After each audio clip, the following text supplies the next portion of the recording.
rise to move the adoption of votes and proceedings of Wednesday, 13th of March, 2019 as the correct record of that day's meeting. Thank you, Mr. President. Senator Lidani, Gombe South. Thank you, Mr. President. My name is Joshua Lidani. I rise to second the motion that the votes and proceedings of Wednesday, 13th March 2019 be adopted. Those in favor that the votes and proceedings of Wednesday, 13 March 2019 be approved, say aye. Those against say nay. The ayes have it. Votes and proceedings of Wednesday, 13 March 2019 is hereby approved.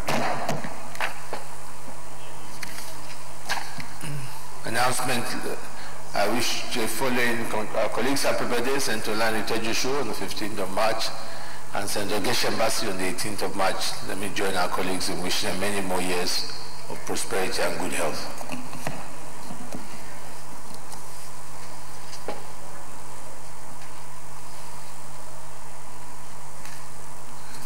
Senator Babe. Let me also wish you a happy birthday.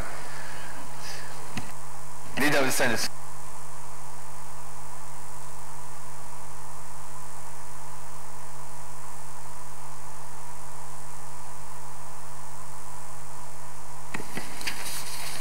Mr. President,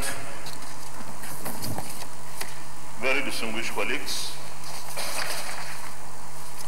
the first business of the day is the presentation of a House bill standing in my name on the Electric Power Sector Reform Act, Amendment Bill 2019. Mr. President, you may wish to invite the Clerk of Senate to read the short title of the bill. Clerk of Senate. Mr. President, distinguished senators, Electric Power Sector Reform Act, Amendment Bill 2019, HB 1384, first reading. Electric Power Sector Reform Act, Amendment Bill 2019, HB 1384, first reading taken. Leader of the Senate. Mr. President, very respected colleagues, the second business of the day is also the presentation of a House bill standing in my name on the National Institute for Security Studies Establishment, etc. Bill 2019. Mr. President, you may wish to invite the Clerk of Senate to read the short title of the bill. Clerk of the Senate. Mr. President, distinguished senators, National Institute for Security Studies, NISS Establishment, etc. Bill 2019, HB 1583, first reading. National Institute for Security Studies, NISS Establishment, etc. Bill 2019, HB 1583, first reading taken. Leader of the Senate. Mr. President, very distinguished colleagues, the third business of the day is the presentation of a House bill standing in my name on the Interpretation Act, Amendment Bill 2019. Mr. President, you may wish to invite the Clerk of Senate to read the short title of the bill. Clerk of Senate. Mr. President, distinguished senators, Interpretation Act, Amendment Bill 2019, HB 137, first reading. Interpretation Act, Amendment Bill 2019, HB 137, first reading taken. Leader of the Senate. Mr. President, very distinguished colleagues, the first order of the day is the presentation and consideration of the report of the Ad Hoc Committee on the National Minimum Wage Act, CAP N61LFN, Repeal and Reenactment Bill 2019. Mr. President, you may wish to invite Senator Francis Salimekena, Chairman of the committee, to move the motion for the presentation and consideration of the report. Senator Francis Salimekena.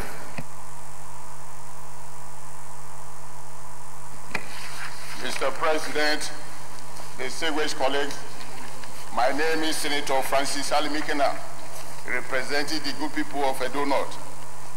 Mr. President, I rise to report the report of the Ad Hoc Committee on the Minimum Wage B, for the Act to repeal of the National Minimum Wage Act 6, 1981 as amended, Cap N61 Law of the Federation of Nigeria 2004, and an amendment of the National Minimum Wage Act 2019 as so moved.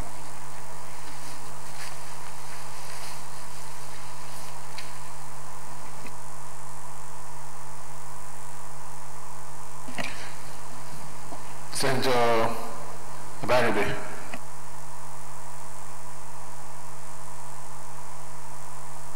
Thank you, Mr. President. My name is Einaya Baribe. I rise to second the motion, ably moved by Senator Aliemeken. Distinguished colleagues, those in favor of the motion say aye. Those against say nay. The ayes have it. Senator Francis Aliemeken.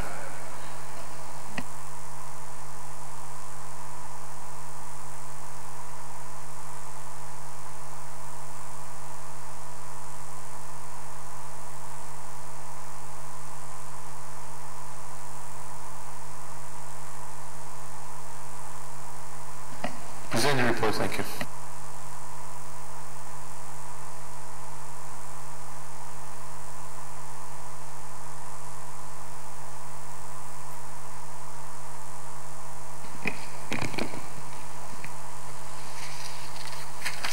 Mr. President, distinguished colleagues, my name is Senator Francis Aliemeken, representing the good people of Edo North. Mr. President, I rise to read the report of the Ad hoc Committee of being for an act to repeal the National Minimum Wage Act number 6, 1981 as amended, Cap N61, Law of the Federation of Nigeria 2004, and enact the National Minimum Wage Act 2019 to prescribe the national minimum wage for workers and related matters, SB 722. Introduction. Mr. President, the Senate in a plenary on Thursday, 24 January 2019, debated the general principles of a bill for an act to repeal the National Minimum Wage Act number 6, 1981 as amended, Cap N61, Law of the Federation of Nigeria 2004, and enact the National Minimum Wage for workers for related matters, SB 722, and thereafter refer same to the Ad hoc Committee on National Minimum Wage for further legislative action. Members of the committees are on page 1.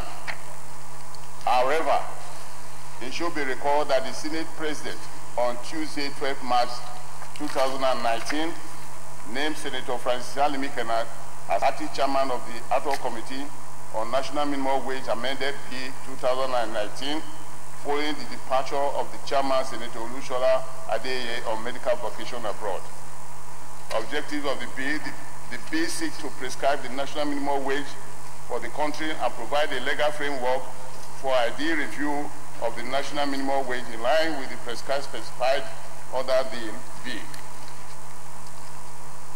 The 18th clause B provides for the establishment of a tripartite committee on national minimum wage by Mr. President with equal representation from the federal, state governments, organized labor, and organized private sector, with the secretariat to be domiciled in the National Salary, Income, and Wages Commission. The bill provides that the tripartite committee shall compose of a chairman, a secretary, government representative, secretary to the government of the Federation, head of service of the Federation, Minister of Labor and Employment, Minister of Finance, Minister of Budget, National Salary, Income and Wages Commission, and state governors from each of the 6 geopolitical zones to be nominated by governors from the zone. Representative of the Nigerian Labour Congress, NLC, Trade Union Congress, TUC, Manufacturing Association of Nigeria, MAN, National Association of Chambers of Commerce and Industry, Mines and Agriculture, NASIMA, Nigeria Association of Small and Medium Enterprises, NASME, Nigeria Employee Consultative Association.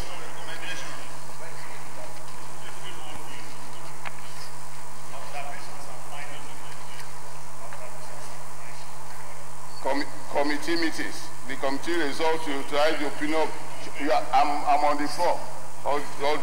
The committee resolved to, you are not with me. Are you the one presiding? I'm on the floor. Yeah. The committee meeting. The committee resolved to utilize the opinion of the meeting instead of the public hearing as a methodological device to fast-track the process of the assignment to ensure timely submission of its report to the Senate. Therefore, the committee met Wednesday, 13 March 2019 in meeting room 4231, with National, the new video of National Assembly complex at 2:30 p.m. and deliberated exhaustively on the bill. Then, recommendation on page 4. I'm the one on the floor. You are not the one presiding. Yeah. Recommendation. The alcohol committee makes the following recommendation. 1. That the sum of 30,000 naira be approved as the new minimum national wage as contained in Clause 1 of the bill. That the fine for not keeping records of employees should not exceed 75,000 naira. Then the federal government should put in place procedure that will lead to a review of the revenue sharing formula to enhance states' capability towards implementation of the national minimum wage. The Minister of Finance and Budget and National Planning should, as a matter of urgency, compute and forward to the National Assembly for inclusion in the 2019 budget the actual amount required for the new national minimum wage. Conclusion. On behalf of the ad hoc committee, I wish to express my sincere gratitude to the city for the opportunity to serve in this regard. I so move, Mr. President. Legal sense. Mr. President, very distinguished colleagues, let me commend the ad hoc committee for working hard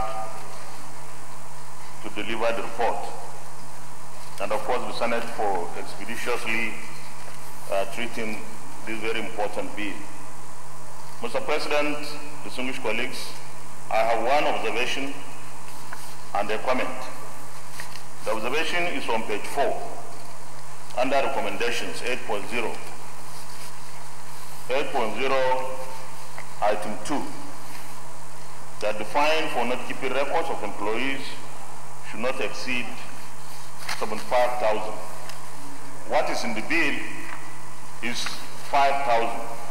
So I want the committee to give us, to clarify why that very astronomical increase.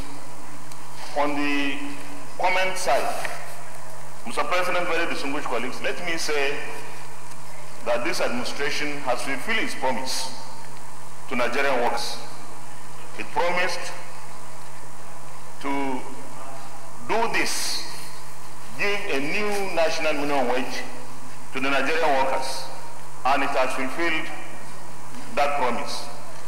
Mr. President, distinguished colleagues, I believe that Nigerian workers are now to show that this gesture of government, which is supposed to be, is really appreciated. How? To whom much is given, much is expected. We want to see the service performing optimally. And for government, I believe that we don't have to wait until when we are threatened with actions or strikes by the civil servants before we take the right steps. So it is on both sides that issues must be treated properly. On our side, as a government, we don't have to wait for a threatening strike, but on the side of the Nigerian workers, they must show that this government, or indeed any government, is paying them, and they are paying the Nigerian government, not in fact servicing the Nigerian people appropriately. With this very brief remarks, Mr. President and distinguished colleagues, I believe that 2019 going forward is going to witness stability in our civil service and productivity in the actions of our civil servants. Thank you very much. Yes, Senator James Mann. Thank you, Mr. President, my respected colleagues. James is your war manager, CON Delta South. Mr. President, I joined the Senate leader in thanking Senator Ali Mekaya.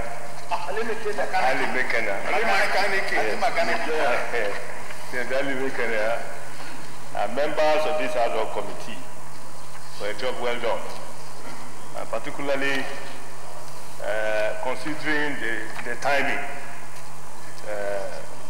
of this committee's assignments, and for them to have come out with this job the way it is, I think they have done very well.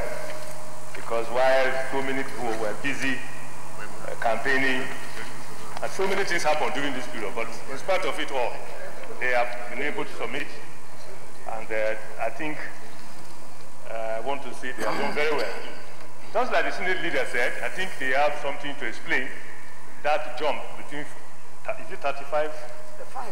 From 5,000 to 75,000, I think it's something that maybe it's a mistake. I'm sure the chairman will explain. Having said that, Mr. President, I want to say this, that we try as much as possible to avoid what we have seen in the recent times. When there is a constitutional provision, we abide by it, irrespective of which party is in government, so that we do these things smoothly.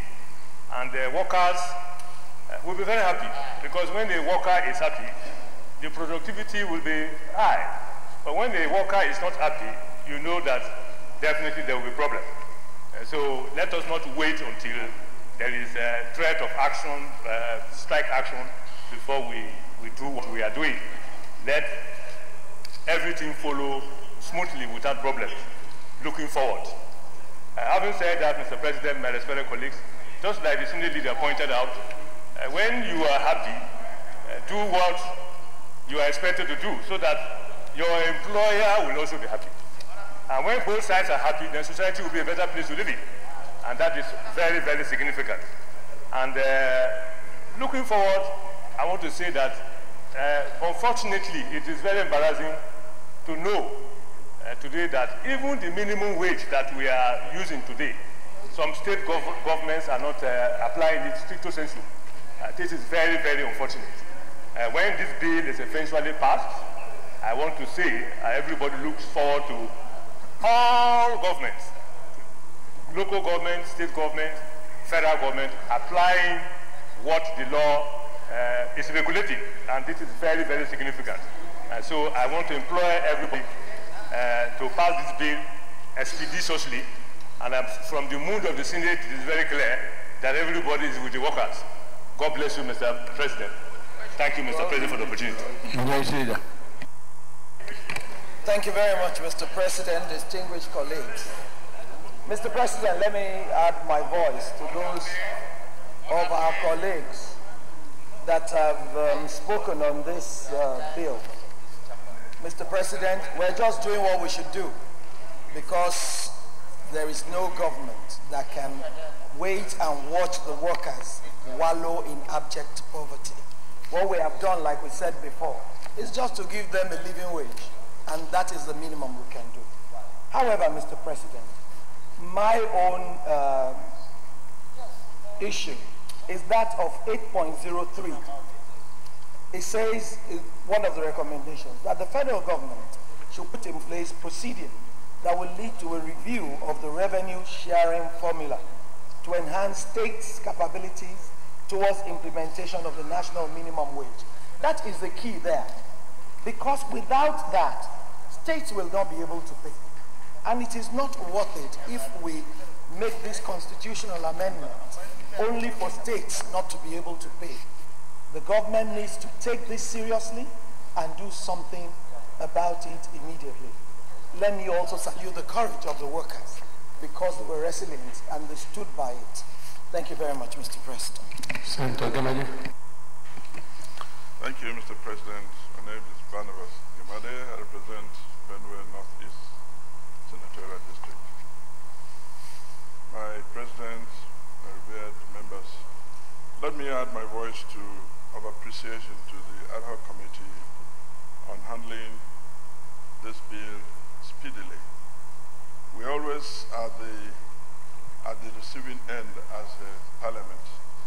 Things take their course through executive branch over a long period of time.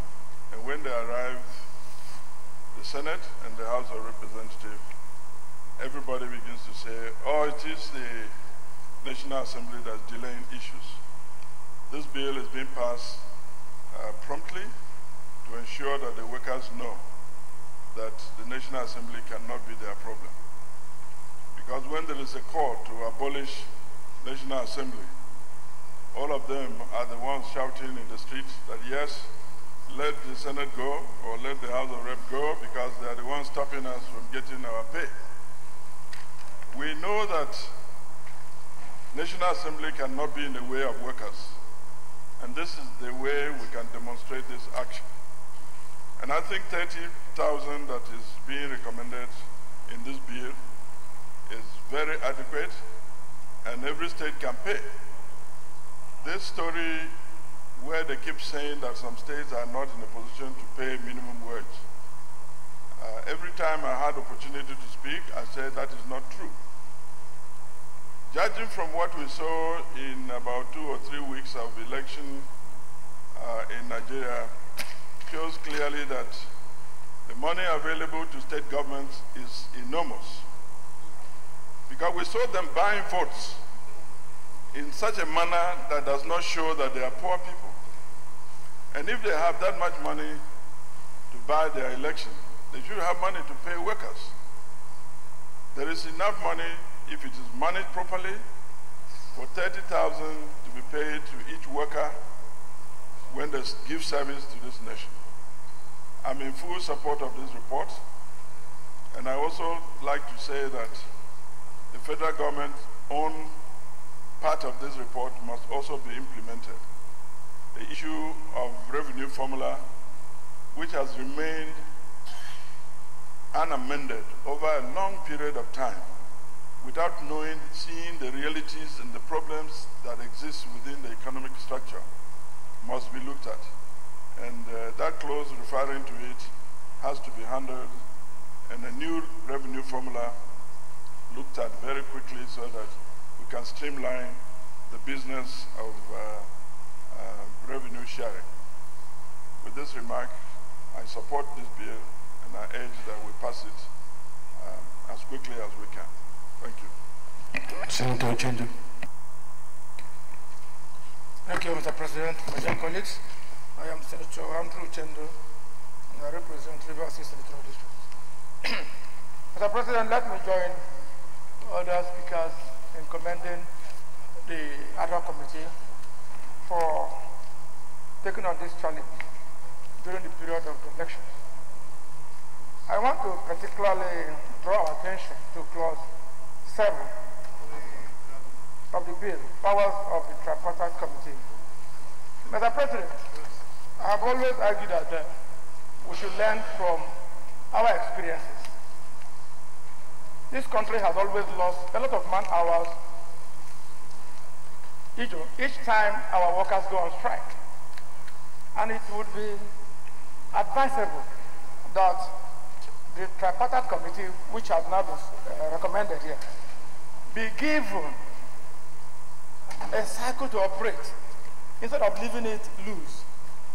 We could say, as the Senate, that the tripartite committee should have powers to meet either every 3 years or every 5 years, so that we do not need to wait until workers go on strike or start agitating before we start reviewing their salaries. We will see a situation where this body, this tripartite committee, will from time to time sit down, review all the economic parameters, and see whether it is necessary for a salary review or not, than to wait for our workers to go up in arms and waste man hours and all that. I think this section needs to be amended, Mr. President. That's my suggestion. Senator Alashadra. The Senate President, sir, my name is Tayo Alashadra, Senator representing Ondo Central Senatorial District of Ondo State. I add my voice to those of my colleagues who have praised the speed at which this recommendation came back to the Senate.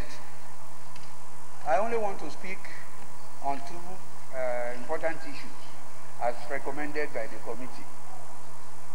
One, 802, that the fine for not keeping record of employees should not exceed 75,000.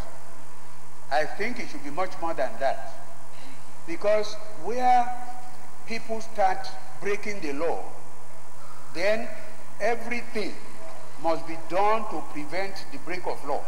And if the punishment to be administered is so paltry, as recommended by the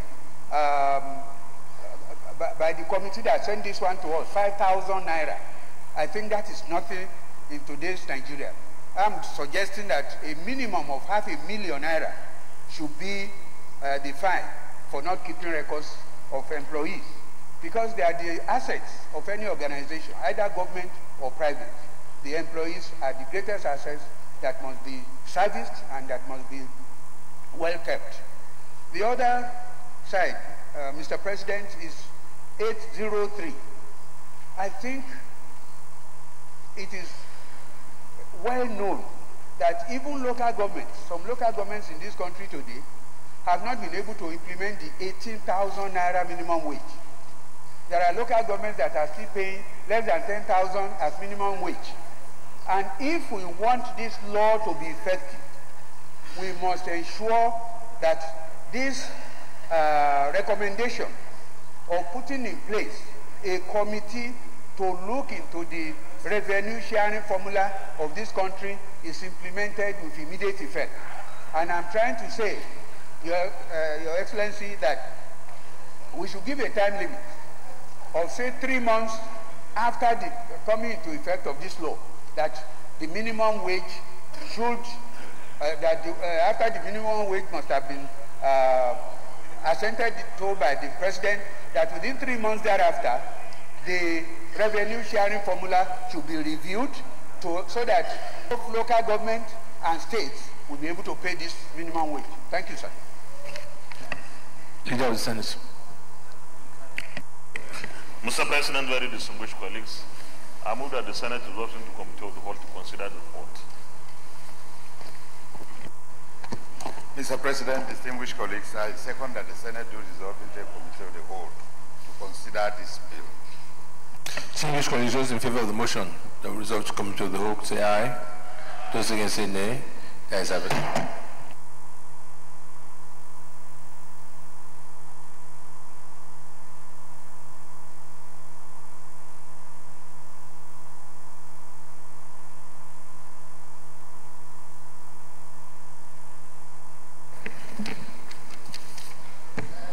Distinguished colleagues, 18 clauses here, and all which is straightforward, no controversial. So I'll start page 1. Those in favor of the clauses 1, 2, 3 stands part of this, say aye. Those against say nay. The ayes have it. Those in favor of the clauses 4, 5, 6 stands part of the bill, say aye.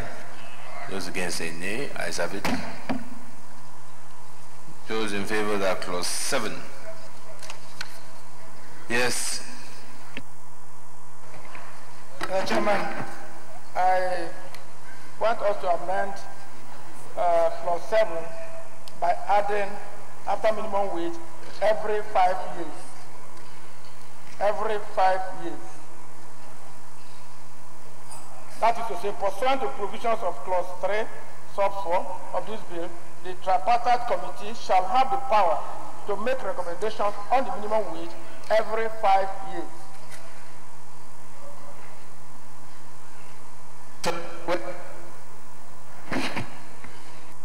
And we close.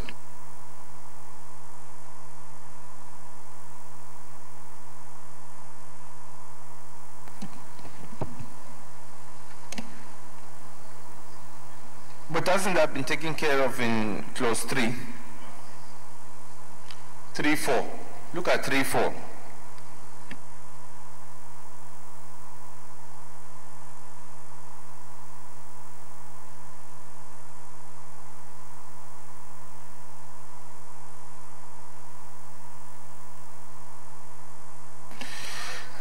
All right. Those in favor of the clauses 7 and 8 stands part of bill say aye. Those against say nay. The ayes have it.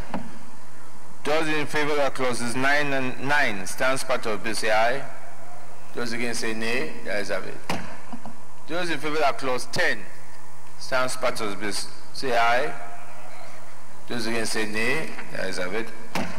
Those in favor of clauses 11 and 12 stands part of the bill say aye. Those against say nay. The ayes have it. Those in favor of clause 13 and 14 stands part of the bill say aye. Those against say nay. The ayes have it. Those in favor of clause 15 stands part of the bill say aye. Those against say nay. The ayes have it. Those in favor of clause 16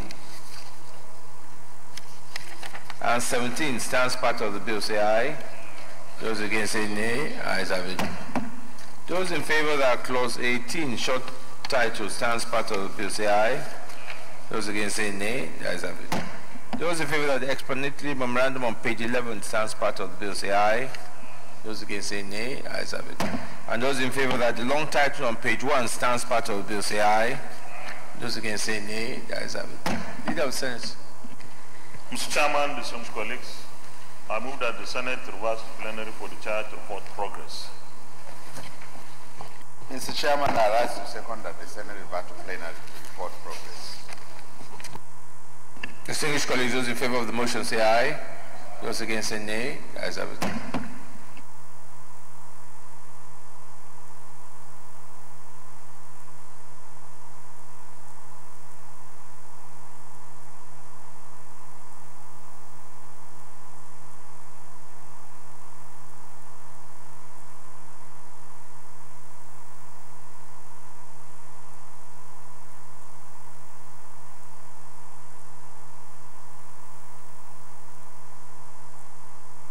Distinguished colleagues, the Senate and the Committee of the Whole considered the report of the Adult Committee on the National Minimum Wage on the National Minimum Wage Act Cap N61 LFN, Repeal and Reenactment Bill 2019, and approval as follows.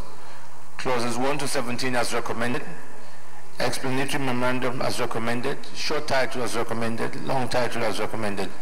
Is this a true reflection of what transpired in the Committee of the Whole?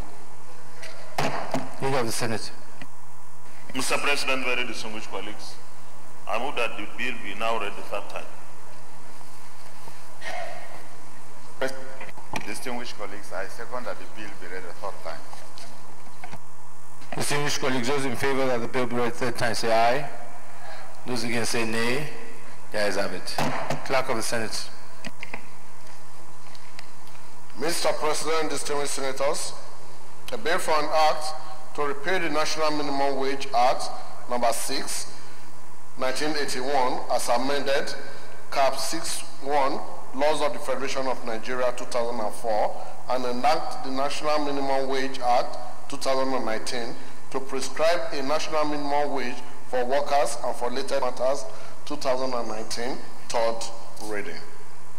A bill for an act to repeal the National Minimum Wage Act number 6, 1981 as amended, Cap 61 Laws of the Federation of Nigeria 2004, and enact the National Minimum Wage Act 2019 to prescribe a national minimum wage for worker and for related matters 2019 is read a third time and passed. Let me join our colleagues in appreciating and commend the efforts of our committee but more importantly, to commend the patience of Nigerian workers over the number of years, and in particular the leadership of the union who for a number of years had been on this and carried out their effort responsibly. Let me particularly commend leaders of the organizations of the union. Let me also, as said, our government, we should ensure at times like this we should not wait for when there are strikes to do what is truly deserving to our workers. And we hope with this our workers too will double their efforts, increase productivity, and our general productivity of the country also would improve. So I congratulate you all, and I hope that immediately this implementation will start. Leader of the Senate. Mr. President, very distinguished colleagues, the second order of the day is a motion requesting the Senate to consider the request of Mr. President CNC for the confirmation of the nominations of the following persons for appointment as chairman and commissioners for the Revenue Mobilization, Allocation and Fiscal Commission in accordance with Section 154, subsection 1 of the Constitution of the Federal Republic of Nigeria, 1999 as amended. The nominees are 1. Ebonyi State, Engineer Elias Mbam, Chairman. 2. Abia, Chris Aloze Akomas, Commissioner. 3. Akwa Ibom, Ayang Sunday Okon, Commissioner. 4. Anambra, Chima Philip Okafo, Commissioner. 5. Bauchi, Professor Isa B. Mohammed, Commissioner. 6. Benue, Samuel Ada Magbe, Commissioner. 7. Cross River, Ntufam Eyo Nsa Weli, Commissioner. 8. Delta, Mr. Andrew Ohenewo Agbaga, Commissioner. 9. Ebonyi, Barrister Patrick Nworu Mbegbu, Commissioner. 10. Edo, Mr. Victor Eboigbe, Commissioner. 11. Ekiti, Amujo Philip Ayayi, maybe Ajayi, Commissioner. 12. Enugu, Mrs. Maria Chinyere Aniobi. 13. FCT, Honorable Musa Tanko Abari, Commissioner. 14. Gombe, Mohamed Kabir Usman, Commissioner. 15. Jigawa, Alhaji Ahmed Mahmoud Gumel, Commissioner. 16. Katsina, Alhaji Kabir Muhammad Mash, Commissioner. 17. Kano, Barrister Umar Farooq Abdullahi, Commissioner. 18. Kebi, Rulwan Hussein Abarshi, Commissioner. 19. Kogi, Honorable Suleiman Kokori Abdul, Commissioner. 20. Kwara, Abdullahi Shuaibu Yaman, Commissioner. 12. Lagos, Dr. Wright Olusegun Adekule, Commissioner. 22. Nasarawa, Aliyu A. Abdul Qadir, Commissioner. 23. Niger, Alhaji Ibrahim Bako Bagudu Shatima, Commissioner. 24. Ogun, Mustafa Fari Adebayo, Commissioner. 25. Ondo, Mr. Takumbo Ajashin, Commissioner. 26. Oyo, Kolade Daniel Abimbola, Commissioner. 27. Plateau, Mr. Alexander Shea, Commissioner. 28. Rivers, Wena Osondu Temple, Commissioner. 29. Yobe, Alhaji Madu Aji Juluri, Commissioner. And 30. Zamfara, Abubakar Sadiq A. Gusau, Commissioner. Mr. President, distinguished senators, the purpose of this motion on the order paper is for the request of Mr. President CNC to be referred to the relevant committee for further legislative action. I therefore move that the Senate do consider the request of Mr. President CNC for the confirmation of the nominations of persons listed on the order paper for appointment as chairman and commissioners for the Revenue Mobilization, Allocation and Fiscal Commission. I so move. Mr. President, very distinguished colleagues, I rise to second the motion that the Senate do consider the request of Mr. President in consideration of appointment of the following as read by the leader to Revenue and Fiscal Mobilization Commission as so second. Distinguished colleagues, those in favor that the Senate do consider the Mr. President, sir, Out of curiosity, I just want to observe. All the states are there, except Bayelsa. Bayelsa is omitted. I don't know. I want just some explanation. I don't know whether some of these commissioners are still in the commission. But there are 30 states. So just out of curiosity, I want to know. Before you put the question. Sorry to...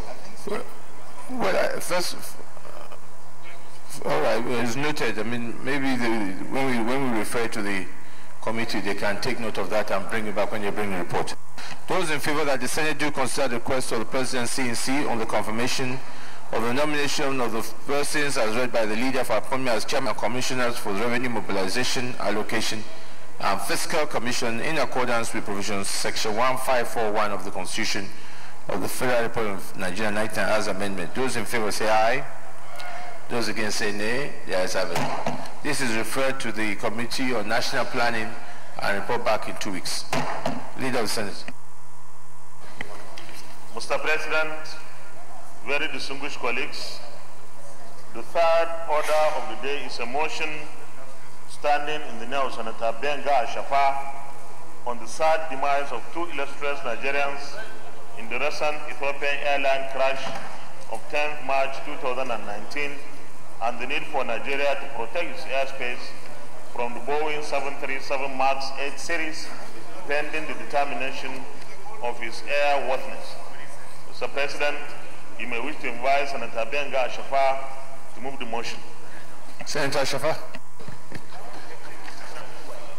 Thank you very much, Your Excellency, the Senate President, my distinguished colleagues. I rise to present this motion, first in my capacity as the Joint Chairman of the National Transportation Commission Senate Committee.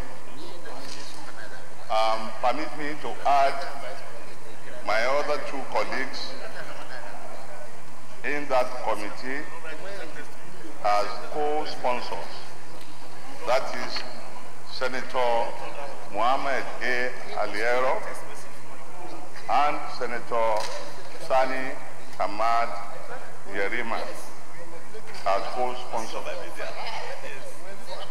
The sad demise of two illustrious Nigerians in the recent Ethiopian Airlines crash of 10th March 2019 and the need for Nigeria to protect its airspace from Boeing 737 MAX 8 and 9 series pending the determination of its airworthiness.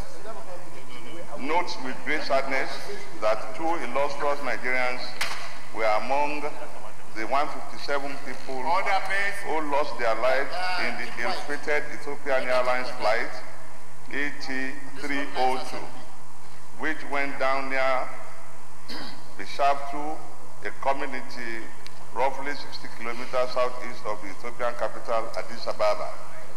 Note that the said late distinguished Nigerians aboard the flight were Ambassador Abiodun Bashua, a former United Nations and African Union Deputy Joint Special Representative in Darfur, Sudan, and Professor Pius Adesomi, a professor of literary arts in Carleton University, Ottawa, Canada, and a popular advocate for good governance, observes that both Nigerians that lost their lives in this unfortunate air disaster are individuals that have distinguished themselves in their fields until their deaths remain worthy ambassadors of the country in the diaspora.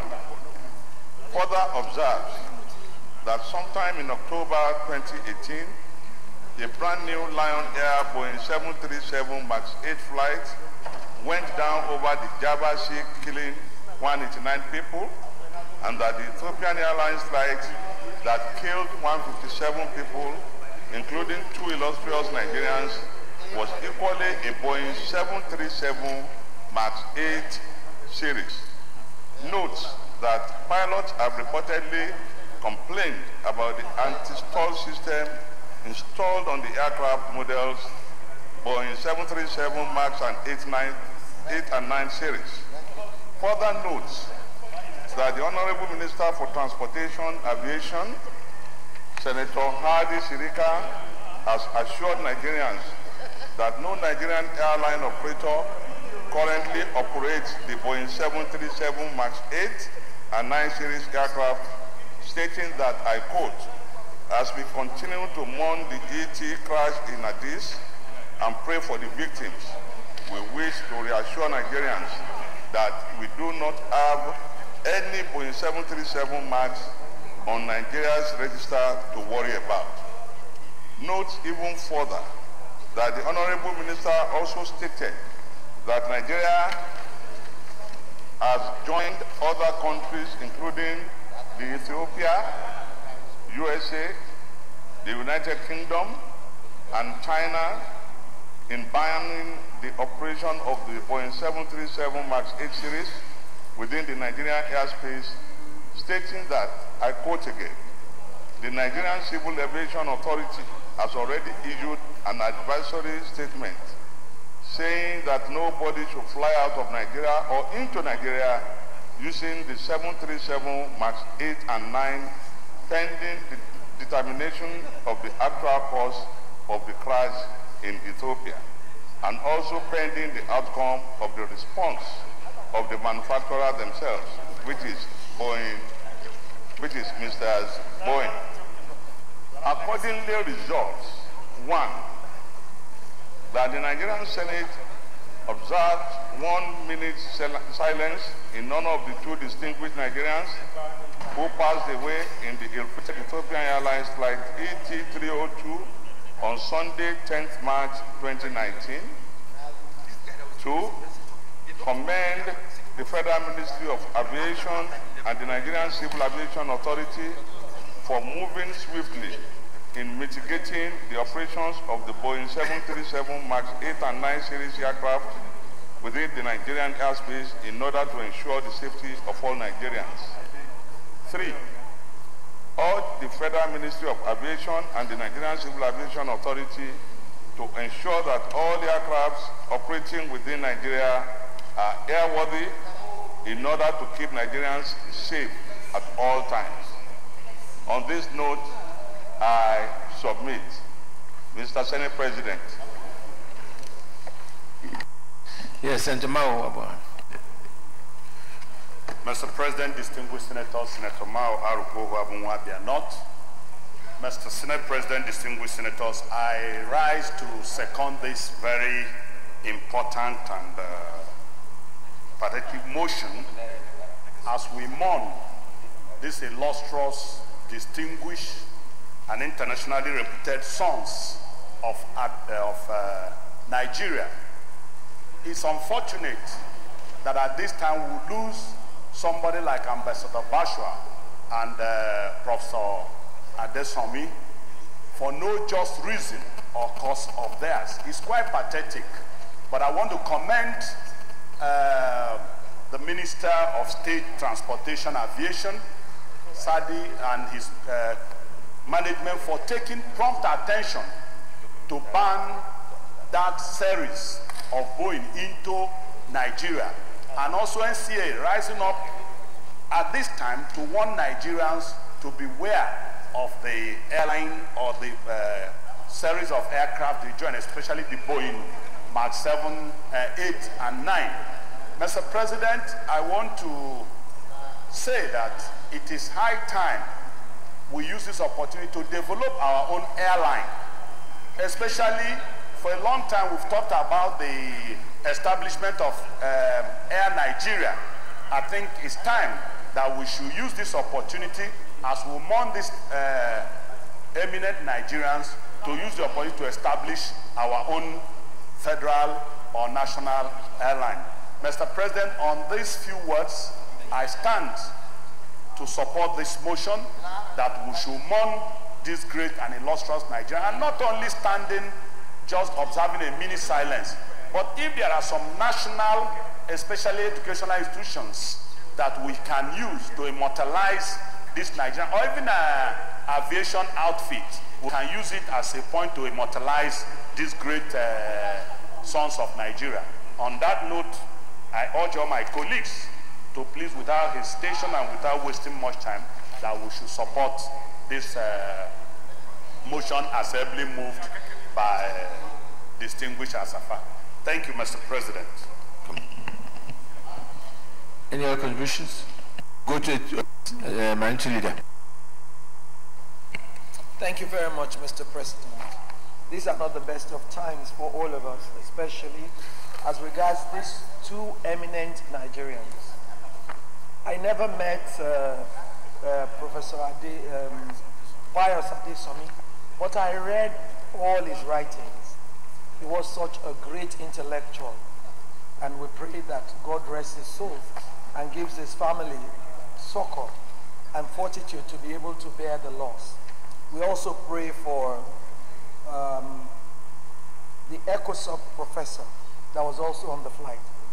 But the bottom line, like Senator Mao said, is that Nigeria needs to also own its own fleet of aircraft so that we can also have a kind of regulation, and that will also put us in a better stead so that we can also monitor the aviation industry. But beyond it, Mr. President, this death brings to mind the loss of young men and women who are very useful to the society. And the aviation industry needs to be looked properly into so that people don't just die on air crashes like in the past. This is the time, is a wake-up time for the Nigerian aviation authorities so that they can look at all, they can take an overview of the aviation industry and put right what is wrong. We thank them for rising up to the occasion by banning 737 MAX 8 aircrafts that come into Nigeria, but they must go further by ensuring that our airspace is safe. On this, Mr. President, I wish the families of the bereaved fortitude to bear the loss. Thank you, Mr. President. Okay, we'll go to prayers. Prayer 1, observe 1 minute silence in honor of the 2 distinguished Nigerians who passed away in the ill-fated Ethiopian Airlines flight ET302 on Sunday, 10th March 2019. Those in favor of prayer 1 say aye. Those against say nay. The ayes have it. Prayer 2, commend the Federal Ministry of Aviation and the Nigeria Civil Aviation Authority for moving swiftly in mitigating the operations of the Boeing 737 MAX 8 and 9 series aircraft within the Nigerian airspace in order to ensure the safety of all Nigerians. Those in favor of prayer 2 say aye. Those against say nay. The ayes have it. And prayer 3, urge the Federal Ministry of Aviation and Nigeria Civil Aviation Authority to ensure that all aircraft operating within Nigeria are airworthy in order to keep Nigerians safe at all times. Those in favor of prayer 3 say aye. Those against say nay. The ayes have it. Can we now stand and observe 1 minute silence in honor of the 2 distinguished Nigerians who passed away in this ill-fated.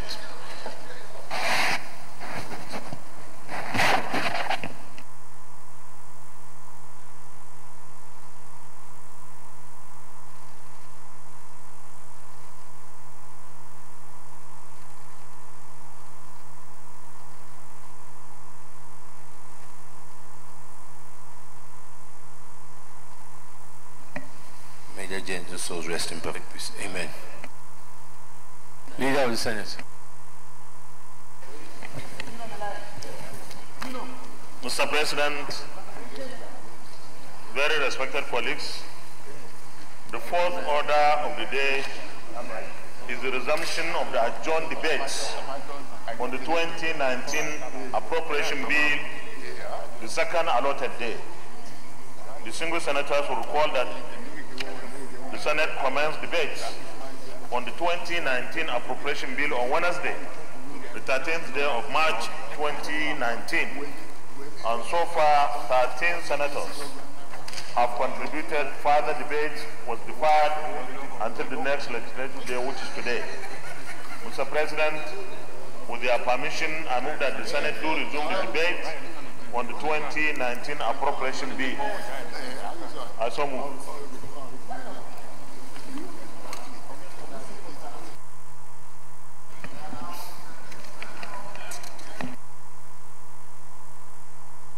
Minority Leader.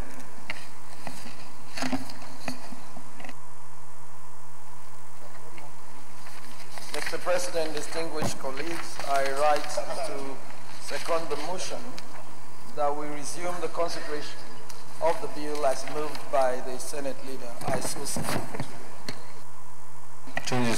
Those in favor of the motion say aye. Those against say nay. The ayes have it.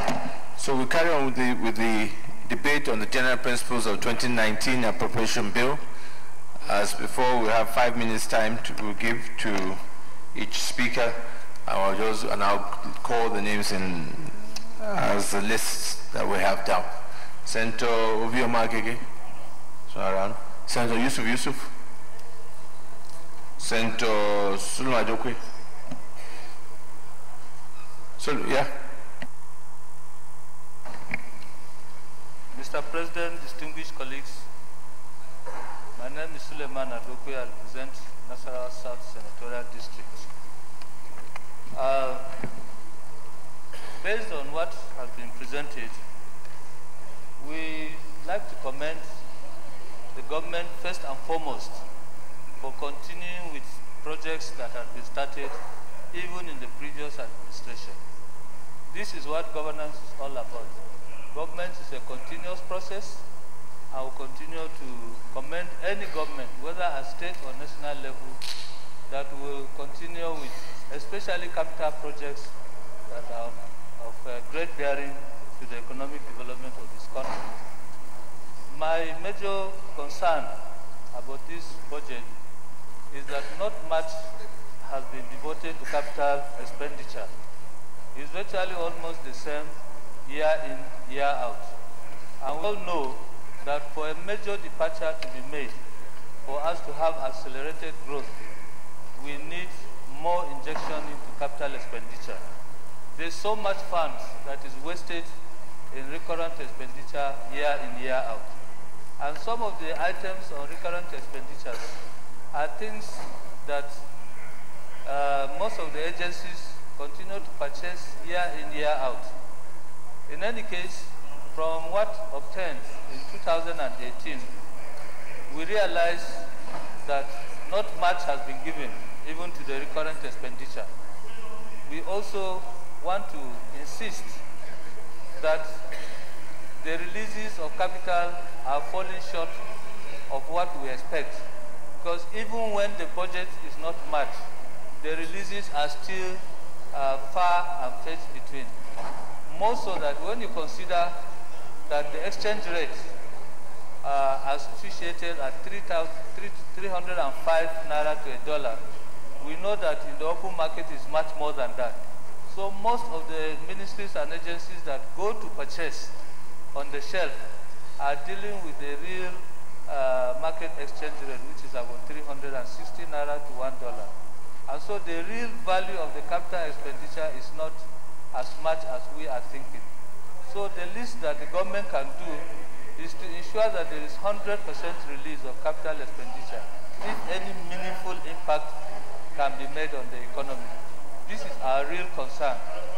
In the last 2-3 years, the capital releases have not had any impact at all on the economy, except for those projects that government has continued to complete that were started sometimes 10 years ago. That is the only impact you can find, but there is no impact anywhere else. And once there is no impact in the economy, employment can never grow. This is what we require, that no matter how small allocation to capital expenditure is, it has to be released 100% before the end of the financial year if any impact is to be made. This is what we will call on the executive, that if we do pass this budget, they must make sure that there is consistent release of capital, monitoring of its expenditure, and see where the economy is being affected or not, and make adjustments as quickly as possible. These are my views. Thank you so much. Senator Baribe.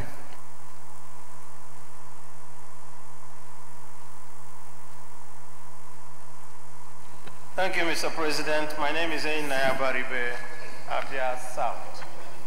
Mr. President, I thank you for giving me this opportunity to make my small comment on this budget. Mr. President, sometimes I really wonder, those who draft this budget speech for the president, and they will give it a name. This last budget was tagged the budget of consolidation. Mr. President, maybe these people are speaking tongue-in-cheek when they call it consolidation. With debt service, a total debt service in the budget of 25.7%, and the capital budget at 23%. It means, Mr. President, that we are actually paying more debt than even developing the country. So when they talk about a budget of consolidation, what they're talking about is consolidating poverty. And I don't think that that is what this country needs at this time. So in my opinion, Mr. President, this is a budget of impossibilities. It's just impracticable. They can't do anything with this budget. And from what we can see here, Mr. President, out of every 1 naira that this government earns, they pay out 68 kobo. So what is left is only 32 kobo for everything that is left. And so, if you have only 32 kobo out of every 1 naira for wages, for everything, including doing the capital, you can see that where we are is nothing but consolidating poverty. So I appeal to this government, go back to the drawing board, leave this budget because the time is already far spent. And Mr. President, distinguished Senator Mao Arupo Wabunwabia North, Mr. President, I don't think I will deviate from the trajectory of the line set up by the former speakers. This budget is a Christian budget of consolidation. And if you are consolidating in 2018, the budget was about 9.8 trillion. And the revenue was about 7 points.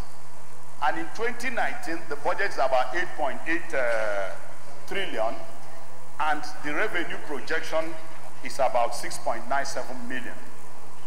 I began to wonder, when you say you want to consolidate, what are you consolidating? Because if you want to consolidate, which means like a rollover, you want to consolidate on projects already established and move forward. And like it's been said, if you want to calculate that per capita, per person, which means, like Abaribe said, you're consolidating poverty because it will go to about 50,000 naira per person, judging our population to be about 180 million. And Mr. President, judge what 50,000 naira will do per person in a year. That shows consolidation of poverty. So I'm of the opinion that we have to really look at this budget. Instead of even reducing from 2018, we should jack up. Because if you take it, you say you're consolidating, and the capital allocation is just 2 trillion. 2 trillion. When the last year, the previous year, how much was it? Then what can 2 trillion do when you have so many ongoing projects? And there are basic critical new budgets that you must carry along in the new year. As you consolidate, that does not mean you should abandon new projects that have economic value. So I'm of opinion that even this year's budget should be jacked up to even about 10 trillion. Because when you jack it up, somebody will ask, how do we raise the funds? Yes, I'm not asking that we should increase tax. But the point is that we should block leakages. We should ensure that our taxes are properly collected, and so many leakages in our system. So it's not increase of tax, but making sure that the ones already available, we collect them and block leakage. If we don't do that, definitely we're going to have problems. Because where are you going to get the resources from? And like Adoko said, what is the impact? How much? Like 2018 budget is still below 60% implementation. Far below 60% implementation. Even most agencies, at this point, they are on their procurement process. So when there is no money in circulation, poverty will be the only way out. And we have gone through this for a long time. So I think definitely two basic things or three things we need to look at. First, I'm of opinion that going forward and in obedience to the law, budget should come early enough so that we revert to what we know, where budget should be passed by the beginning of the year. That is number one. Then number two, we should block leakages in terms of tax revenue so that we increase it from the usual 6% to a more acceptable global system of 15-16%. Then thirdly, there must be releases. We must make releases, not just budget for the fun of it. When you budget, if you don't release, then it has no impact. Mr. President, on this note, I feel that definitely we have to do all this. And finally, this is intervention or this social intervention. Mr. President, I think we've done enough with that. I think that this money should be deployed to very critical areas. We look at National Insurance Scheme. When you fund the National Insurance Scheme, people can go into the hospital and get medical care, get medical attention, especially the low people. Going to dash people 10,000 or 5,000 in the market, I don't think it will do us any favor. We also look at the housing sector and implementation of the basic health fund. I want to thank you, buddy, that in your tenure, you started it and ensured that the basic care fund is captured. Now the executive are taking a cue. But what I'm saying is that you fund it, not just put it in the budget, but it has to be funded and 100% funded for it to have effect on the people. So on these few comments, I want to say that we should work on this budget expeditiously and pass it, but I still believe that budget should always come at the right time to enable us to do justice to it. Thank you, Mr. President. Senator Lidani. Mr. President, distinguished colleagues, my name is Joshua Lidani. I present from the South. Contrary to the positions expressed by my colleagues, my neighbor, Senator Mao, on the issue of consolidation of this budget, I think from the presentation, from the budget itself, we can see that it's really a budget of consolidation. Because for one, the capital component of this budget is about 30%. And a large chunk of this budget is devoted to completion of ongoing projects. Not many new projects are included in this budget. So the intention is that the existing projects need to be completed instead of abandoning them, and then it will result into a wastage.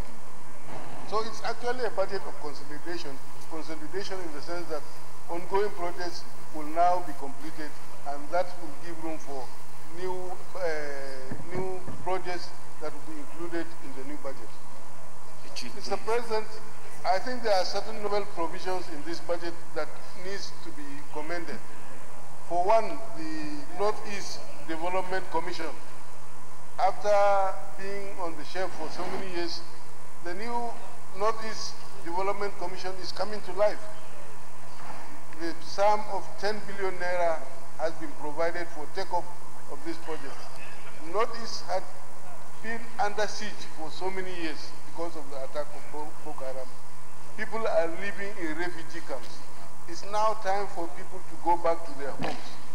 And this amount that has been budgeted for will ensure the speedy takeoff of this commission, so that the commission will be used to enable people who are now living in refugee camps to go back to their ancestral homes. Also, the sum of 45 billion has been voted for the Northeast Development Fund, a region that has been ravaged by war, needs special attention. And I'm happy that this government has realized the enormity of the problem that is confronting this region and has devoted this amount for intervention. we need to put the issue of Boko Haram to rest. The military have said they have devastated Boko Haram. Now it's time for us to complete the process by ensuring that civilians go back to their homes. We have done what we can militarily. We should now need to do what we can so that people will go back to their homes. The other issue that is worthy of commendation is the social intervention program, in which the sum of 500 billion has been budgeted for. In the past budget, this amount was expended for the social intervention program. Most of us who went out to campaign will realize the impact that this money has done in the lives of the ordinary people, especially women. Because whenever you went to see or to campaign, the women will always acknowledge the fact that they are beneficiaries of this special intervention program. And I think it's a very commendable gesture by the government, and it should be continued. But one thing I would like to point out is the issue of unemployment. Unemployment is a big problem that is confronting this country. Most of us who went out to campaign will always get the response from the public that what we want is for our sons and daughters to be given unemployment. They have gone to school, they have graduated, there is no job. If this matter is not tackled urgently, Mr. President, we are sitting on a time bomb. Everywhere you go, you find army of youths coming out to campaign. And I believe that if this thing is not tackled, next campaign will be very, very difficult because the youths themselves will not allow we politicians to go out to campaign. So it's a big problem. We need to have a Marshall Plan that will take care of this issue of unemployment. And I see from this budget that not much has been devoted for this amount, for this problem. We need to have a program that is designed to cater for the teeming millions of unemployed youth. And if that is done, it will help in ameliorating the problems of poverty and in also providing succor for the unemployed youth and reduce the menace of drug addiction and other social vices that is afflicting this country. Mr. President, unemployment is a big, big problem, and I think it should be addressed headlong.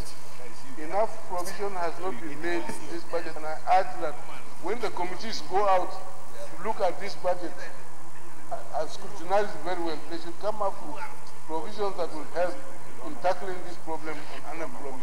And I hope that the next budget that will come in the next Senate will also address this problem squarely. Otherwise, we'll be confronting a big problem that may consume all of us as a country. I thank you, Mr. President. Senator Yaya Abdullahi, Senator Lani Tejosho, Senator Ben Moyo Bruce.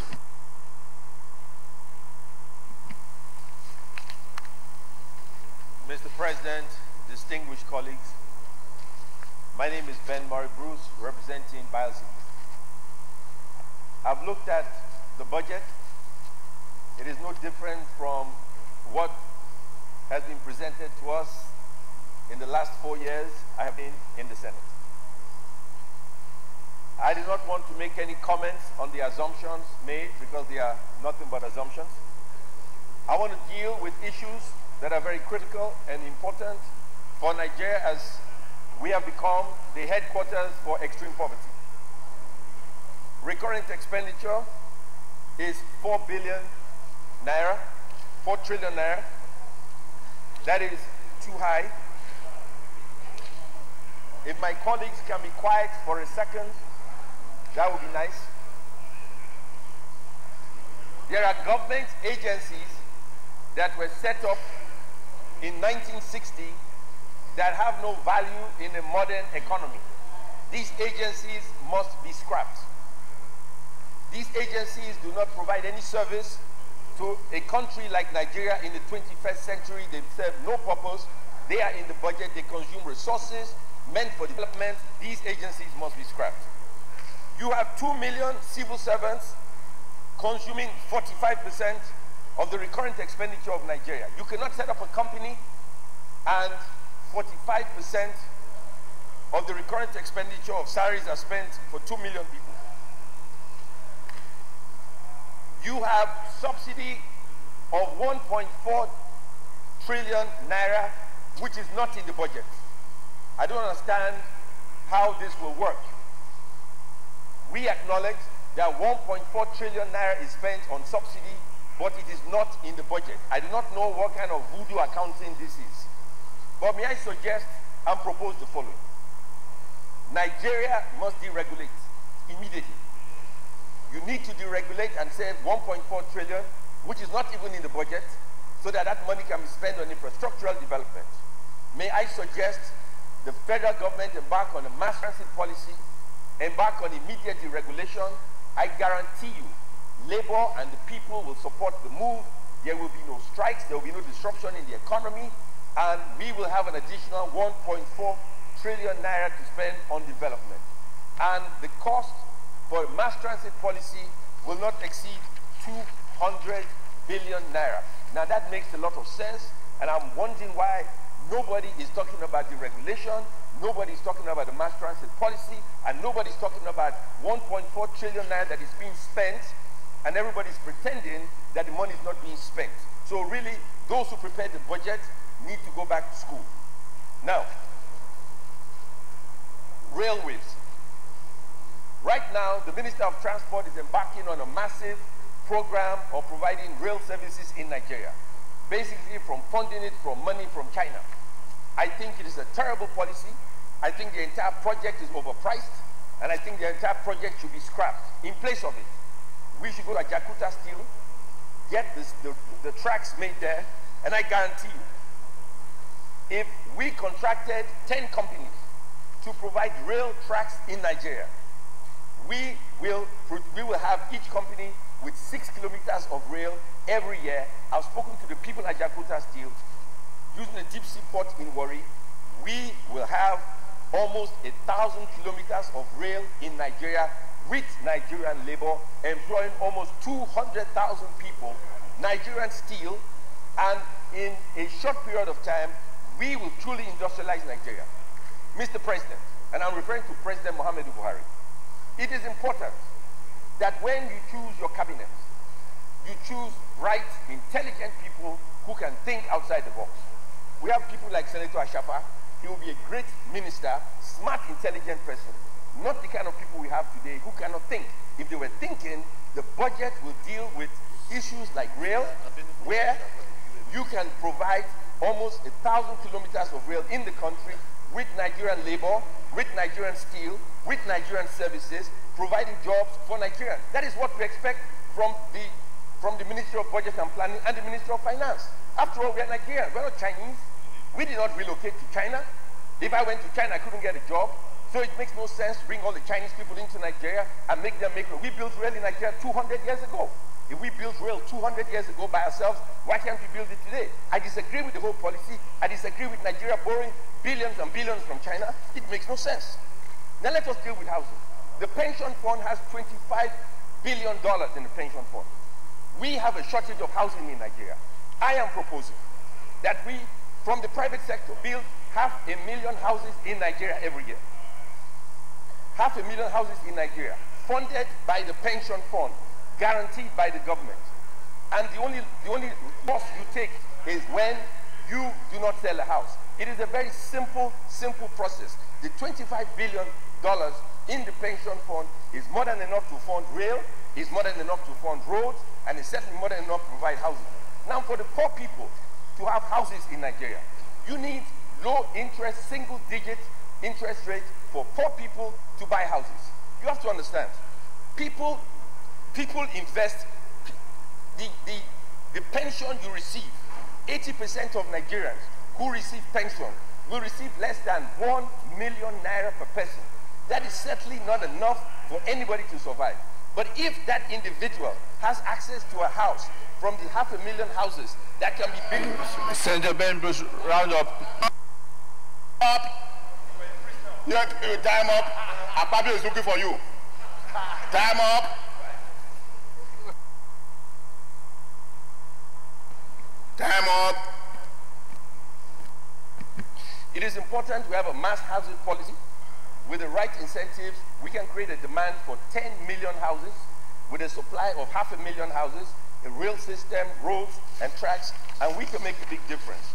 And if these things apply towards the budget we have today, we can grow the economy, we can create jobs for our people. Already with these two projects, we created 7 million jobs. I want to be proactive and deal exactly with what the people need to get out of extreme poverty. Mr. President, they've cut my time. I'm unhappy because I'm giving an intellectual debate, and this prisoner of war is cutting off my time. And he fought in Nigerian civil war. He was captured by the Biafrans. He was 6 months in prison, came back to Nigeria and was killed again by the Nigerian forces. Now, so I ask the government to please pay attention to the details of the budget. It makes a big difference.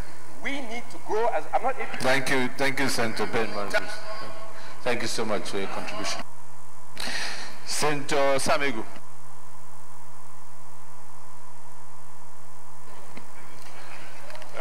Thank you, Mr. President.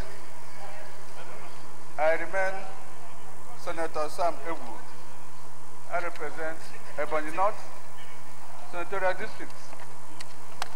Mr. President, I think I wish to comment on this budget, especially the aspect that deals with the government industrialization drive, which is a good concept and a good idea of trying to support industries and agriculture. The sum of 15 billion naira has been suggested for the recapitalization of the Bank of Industry and Bank of Agriculture, and another 10 billion for as grants for Bank of Industries to enable them subsidize interest rates paid by small and medium-scale industries. Mr. President, all over the world, the small and medium-scale industries are the driving force for any economy. And I'm happy that this budget tries to address it and try to support the growth of these small and medium-scale industries. Our people that have been going to China, going to Dubai, to buy their goods. These goods are not produced by the major industries. They are produced by the small and medium-scale industries in those countries. So supporting them is a very good initiative. But, Mr. President, the issue here in Nigeria is that this effort of government will come to nothing if basic issues are not provided. As an industrialist, if you don't have power, your effort is nullity.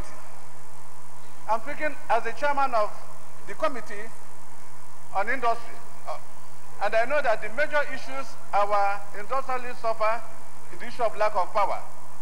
They depend on generators. They spend huge amount of money on buying diesel. And if they spend such amount, the little money they get as gain is wiped out by the cost of diesel. Another issue, Mr. President, is on taxation. A small entrepreneur who sets up maybe a water sachet producing company, at the end of the year, even before the end of the year, FIRS will come immediately and clamp them with an amount that is completely unimaginable. A company that may be making a gain of just 2 million, they will ask them to pay 15 million as tax. Where will it come from? And again, the policy again that makes it very difficult is that for you to complain, you are required to pay half of the amount of money they have charged you before you even complain. Mr. President, this is draconian and it is not good for this country.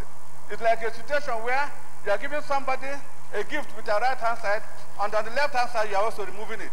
How can we grow as a country if our small-scale and medium entrepreneurs are not supported? In other countries, they give them tax relief, enable them to grow before they start paying huge taxes. But in this country, because government is interested in making money, all the agencies that are involved with taxation now depend on the people, on the masses that want to survive, that want to build their own industries. You are taxed at the state level, you are taxed at the federal level, you are taxed at all levels. And then at the end of the day, these entrepreneurs will now go to extinction. Mr. President, in as much as I support this motive of supporting our medium and small and medium scale industries, we should also come up with policies to make sure that they are not killed even before they survive. Thank you, Mr. President. Senator Geshem Bassis, Senator Kurufi, Senator Sabu Mohammed.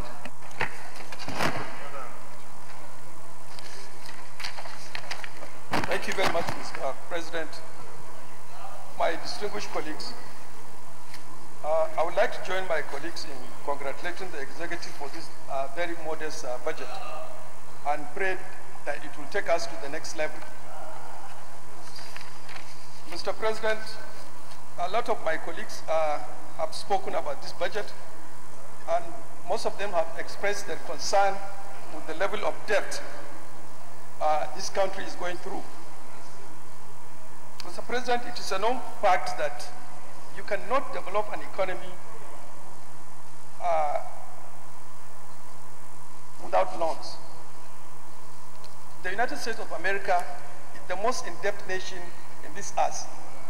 At the same time, it has the largest economy in the world. In developed societies, Mr. President, whether as a business or as a private concern, loans are obtained by all. In fact, it is loans in your business, loan in your private, even television set, freezers, and other household equipment are obtained as loans by individuals. And in the business environment, even if you have your own working capital in the bank, you have your own cash in the bank, you see normally you go to the bank and approach them to give you loan to run a business. Your money is your money, but for running that business, you take a loan. In fact, you can hardly see any house in developed societies without a mortgage on it. So all this question about loans here and there, I think we are among the least indebted nations in this world, Nigeria. Mr. President, that notwithstanding, my contribution to this budget will center on some two critical areas that I would want to address. These areas are not adequately captured, so to say. The first is agriculture. My colleagues will appreciate that majority of our people live in the rural areas are mostly engaged in agriculture. Therefore, one can say that agriculture employs greater percentage of the population. As my other colleagues have noted, there is need to look at our agricultural policies and direct same towards improved agricultural production to enable us feed our citizens and export excess for foreign exchange. At the same time, we'll be reducing imports. The second one, Mr. President, is industries. Industries for value addition, especially in the agricultural chain command, is very important. It is a known fact that after agriculture, private sector is the next largest provider of jobs. It is only when our industries are working that we can cut down on import and save foreign exchange. Mr. President, there is need for us to get our financial system, I repeat, Mr. President, to get our financial system to be subservient to agriculture and industries. If we can get these two issues together, this will transform our economy. Our industries will be working, jobs will be provided, less imports, more forex in the account, in the central bank. Once the agricultural sector is working, there will be more food on the table, and then excess products can also be exported. I just hope that these two issues or proposal would be captured in the next budget. In addition, Mr. President, the funding of our anti-corruption agencies needs a careful review to enable them access the needed funding to tackle the evils of corruption. Thank you very much. Senator Clifford Odia. Matthew Rogidi. Thank you, Mr. President. I'm Senator Matthew Rogide. I represent the group of Edo South Central District. Mr. President, I've listened with rapt attention the contributions that have been made by my very distinguished colleagues since last week. The President will recall that in the budgets earlier passed by this honorable chamber, I've always mentioned too that budgeting in Nigeria has become an annual ritual that of course has not done the good to the greater majority of our people. Mr. President, now we are talking about the general principle. I think it is important that experience has shown to all of us that when we budget in this country, even though it's an intention that is based on our revenue and expenditure, we have not been able to draw a correlation between revenue and expenditure in this country. That of course we're able to put a balanced budget on the table that the greater majority of our people can benefit from. I want to say that again this year we have a budget of about 8.83 trillion that is on the table. We are used to dishing out very fat figures. And out of this 8.80 trillion, we have 4.04 trillion going for recurrent. This recurrent, of course, is going to go to personnel and overhead. Personnel costs in this country, of course, as we know, goes for salaries, emoluments for our workers that are in the neighborhood of about 4 million Nigerians. And then, of course, we have 2.03 trillion that is going for capital, which of course is going to provide social infrastructure, education, health, schools, and all other roads, and such like, that the greater majority of our people that are in excess of about 160 or 180 million people can benefit from. Then in which case, our budget is already skewed in such a way that the greater percentage of our budget that will benefit the greater majority of our people is not in place. Think of it, 2.03 trillion in a budget of 8.83 trillion. That is about a quarter, less than a quarter, less than 25%. So our budget that has to go for capital, we have known it that year in, year out, the execution of the capital component of our budget is almost impossible. The tail end of last year, we're still talking about 10% release for capital. A serious country, of course, must ensure that it has a lot of revenue in place to be able to meet with capital expenditure.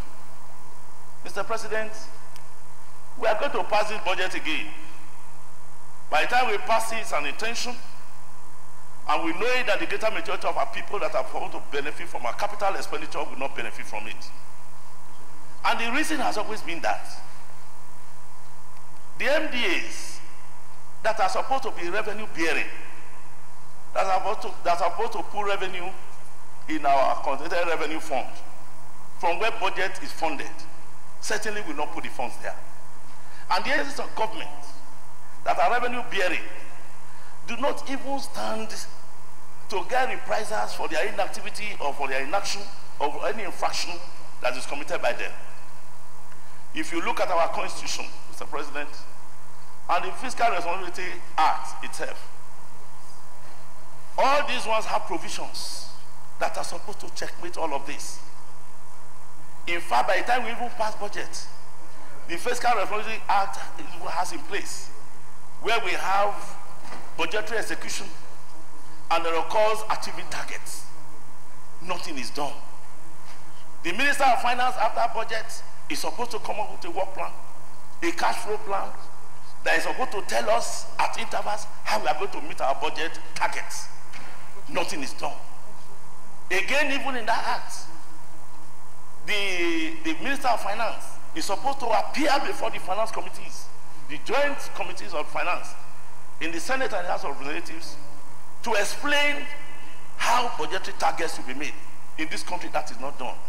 So when we keep coming in here, keep talking about budget for this country, it only means administration exercise in futility. But because it's an annual ritual, And some of us must devote some of our time because we represent are very responsible people in our different constituencies. There's a need for us to sing it even up to the update time.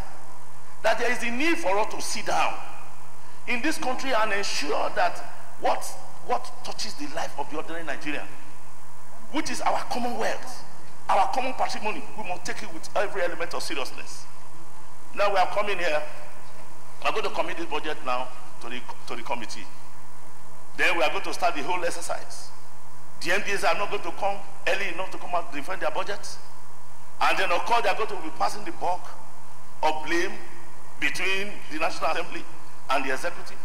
They are going to carry out their propaganda to say they were not passing the budget as I went due, when, of course, the head of the MDAs will refuse to come and defend their budget. And by the time we go through that, and the budget is passed, the president, of course, is not going to release funds. We are all going to be going on the same circle. So having to come in here, Mr. President, we are going to be talking of cashback releases. We in our appropriation committee will keep calling them. How much do you have in the kitty? How much have you released? It's not the exclusive preserve of the Minister of Finance to release whatever she wants to, he or she wants to release.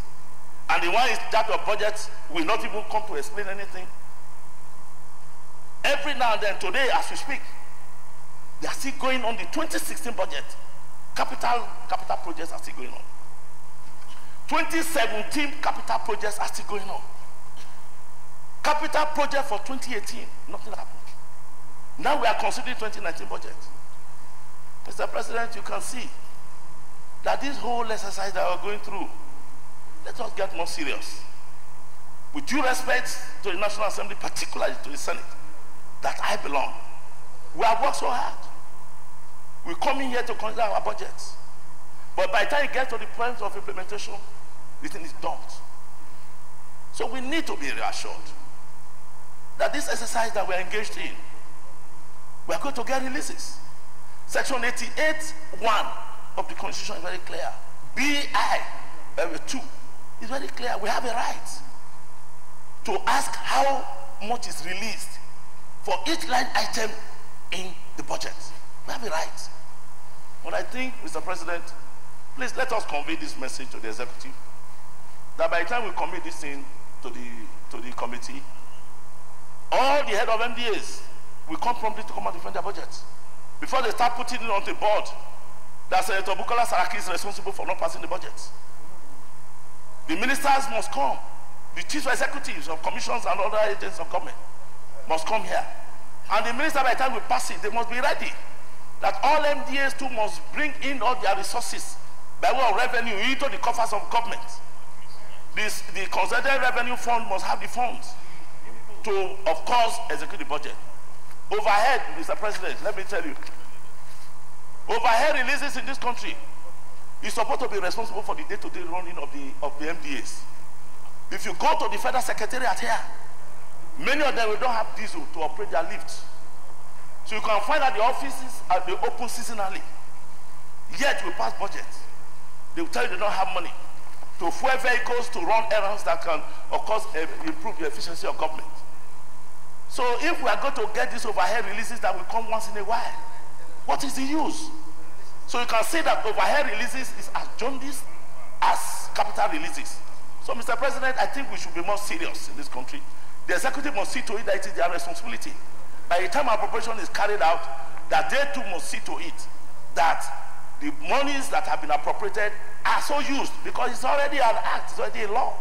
The violation of it, of course, is an infraction on the Constitution. When we come up here to come and ask for consequences for those who violate the position of this Constitution, people will go and lay siege and be throwing stones and removing cars at airports when they will not allow this country to work. So, Mr. President, please, I want to crave the indulgence of this Senate that if we must pass this budget this year, let us be born again in executing our budget. Let us know it, that there is action after budget is passed, and that action is how to implement the budget and how to meet our targets. Thank you very much. Thank you very much, Senator Ogidi. Senator Bukar Kerry. Senator Boniface. Thank you, Mr. President. My name is Robert Borofis, representing Ondo North Senatorial District. Thank you for giving me the opportunity to make my contribution to the debate on the general principle of 2019 budget. I want to join my other colleagues for congratulating the government in presenting this very moderate budget. It affords us the opportunity to scrutinize the budget and remove the artifacts and block the leakages, which have often created problems for the implementation of the budget. The 2018 budget is supposed to be the budget of consolidation that will promote growth and development geared towards the recovery from economic recession. We must agree that the 2018 budget has confronted with some problems. Apart from being a deficit budget, the borrowing plan of the executive also suffered some difficulties. And this must have contributed to the inability of the executive to fully implement the 2018 budget. The 2019 budget is going to be different, I believe. It's geared towards economic diversification, self-inclusion, and sustainable development. These are very good issues, very good plans. And of course, we can see that the thrust is now to reduce the deficit in budget as against what we had in 2019. I think this is very commendable. Also, I noticed in the budget that the lopsidedness of the recurrent and capital in favor of the current has also been reduced compared to what we have had over the years. And I think this lopsidedness has been there for years, and it cannot be removed, in a jiffy in 1 year. So this progressive reduction is commendable. Mr. President, I want to also support and congratulate the executive in the inclusion of the social intervention programs. This is a program that have affected the life of the common man. As we interact with them on a daily basis, we can see the impact of this program. However, Mr. President, I'm a bit worried that the attention given to science and technology in this budget has been very inadequate. It is good to have a budget geared towards diversification of economy, sustainability, but without adequate attention to science and technology, we are not going to make much impact. All over the world, even in advanced economy, much emphasis is given to science and technology because it is science and technology that drives the economy. In terms of agriculture, we need technology. Whether it's solid mineral, anything we want to do, Mr. President, we need science and technology. Without domesticating the technology that drives those areas, we'll be paying almost 10 times what it should normally cost us because we'll be depending on imported technology. And I hope that in scrutinizing this budget, attention will be given to this area. Mr. President, this is supposed to be a debate on the general principle and not the detailed forensic analysis of the budget, which should be referred to the various committees. And I hope that when we do that, the general committee will give a speedy consideration of this budget so that we can take up and move on to the next level. Thank you, Mr. President. Senator Adela Solomon, Senator Mogwa, Senator Kabru Gaya, Senator Magnus Abe, Senator David Umuru, Senator John Eno, Senator Danjumala.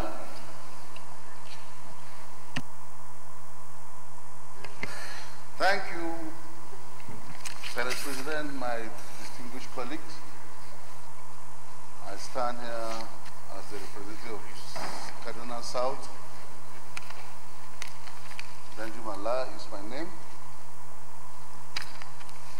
I am to represent the budget which has been presenting almost every year. We've been receiving budget of 8.8 trillion in different forms. But all my concern is the money or the budget don't used to be implemented. We give huge amount of money without implementation. And this has caused a lot of problem for all the ministry organizations to subdue or to provide all sufficient services to the people or to the country. If you look at the whole situation, most of our things cannot grow, most of the activities cannot do well because of lack of implementation of the budget. I'm always worried. If I talk about budget, I talk of how Nigerian people are suffering. Every time we give huge amount of money, but at the end of the day, you can't find anything reasonable. Wherever money is being provided, they will tell you say that the money is not is sufficient to carry out the budget or the project of the country. Why should we allow this to be given more problem to our people if we know that such amount of money will be given out as a budget implementation? It is not taken into consideration. There's no point of giving out the budget. This last budget of the 2018, they pay more emphasis on agriculture.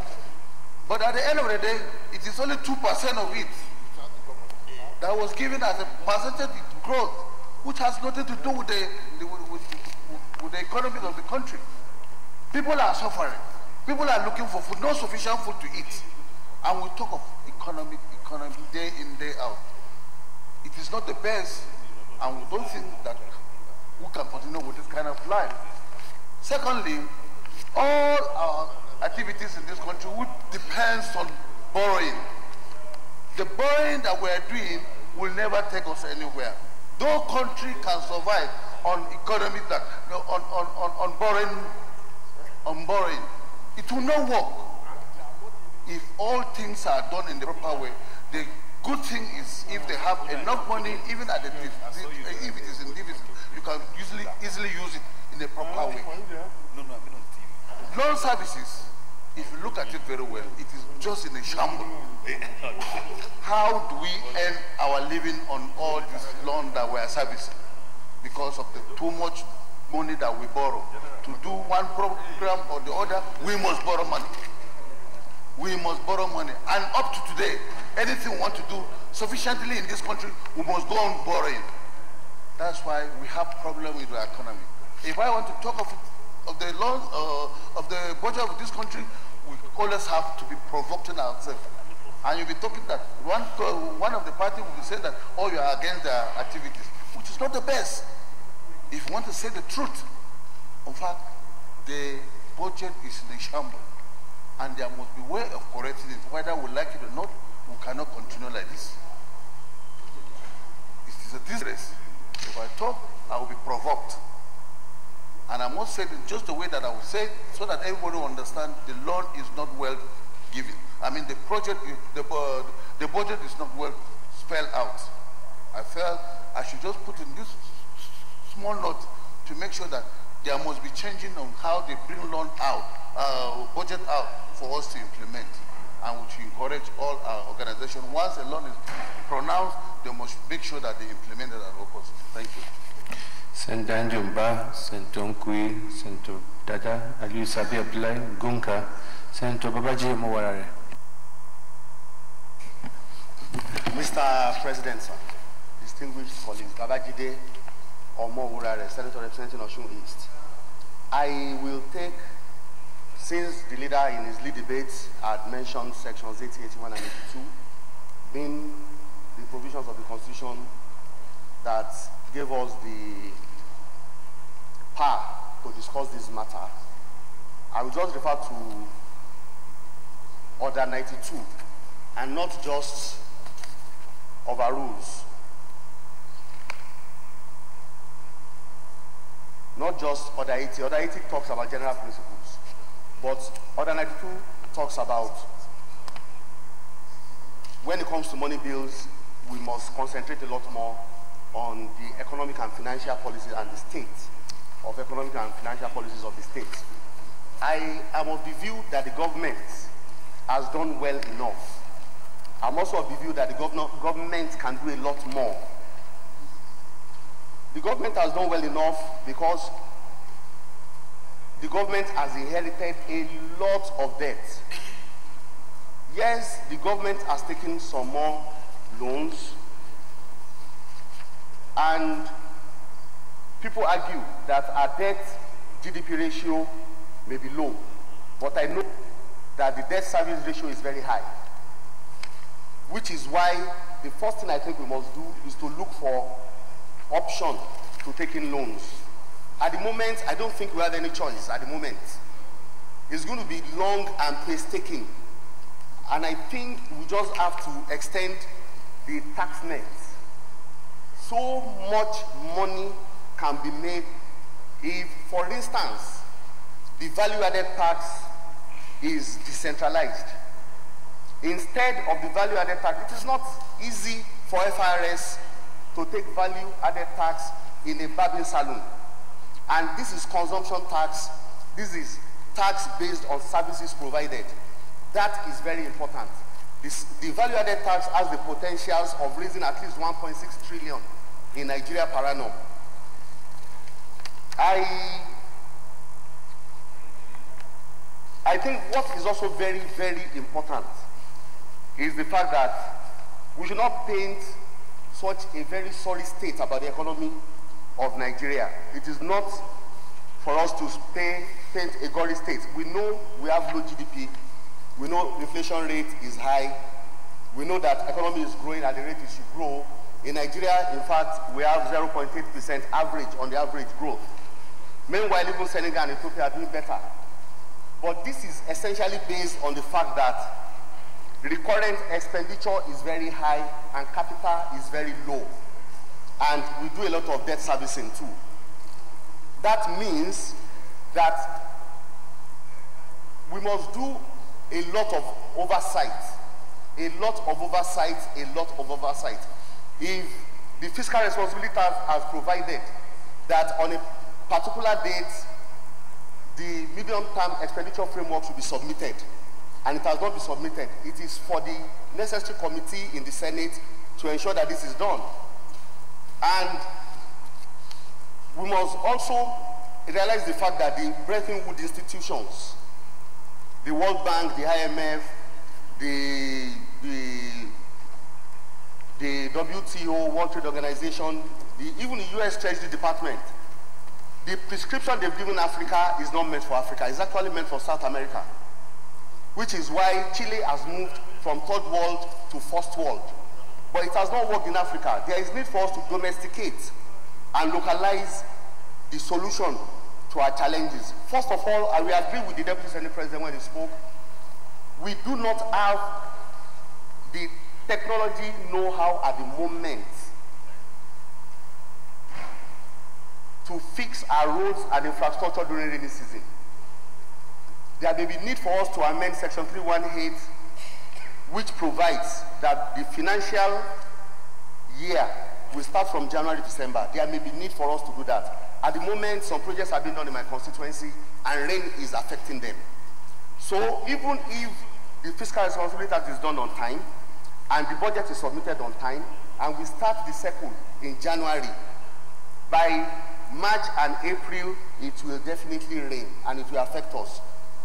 Now, having said that again, I think, again, we must also look into saving funds to increase. The leadership of the executive must be audacious about this matter. They must hold the bull by the horn. It's not a tea party. It's not a walk in the park. There is a provision in the Constitution that provides, Section 162, 13% derivation.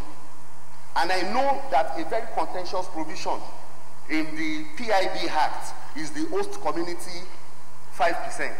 I will rather, instead of having 13% derivation, amend it for 5% host community that will go directly to the host community instead of the 13% staying in the government houses. Furthermore, I'm of the view, we are in the Constitution, I know it's constitutional, we are in the Constitution. I am also of the view that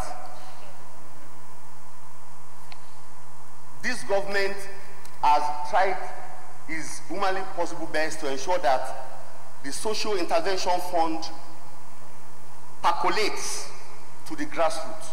I'm telling you, for the first time in Nigeria, I know it was done in the past. I know there have been attempts at social intervention. The essence of governance is not only performing economically, but also socially. The social intervention fund, the only thing I think should be amended, it is a challenge between the haves and the have-nots. The haves will not want social intervention. The have-not will want social intervention. That is a fact. We must make sure that we amend the empower part of it to increase the micro, small and medium scale enterprises so as to grow the economy and generate employment. We must keep employing people. We must also look at issues that border on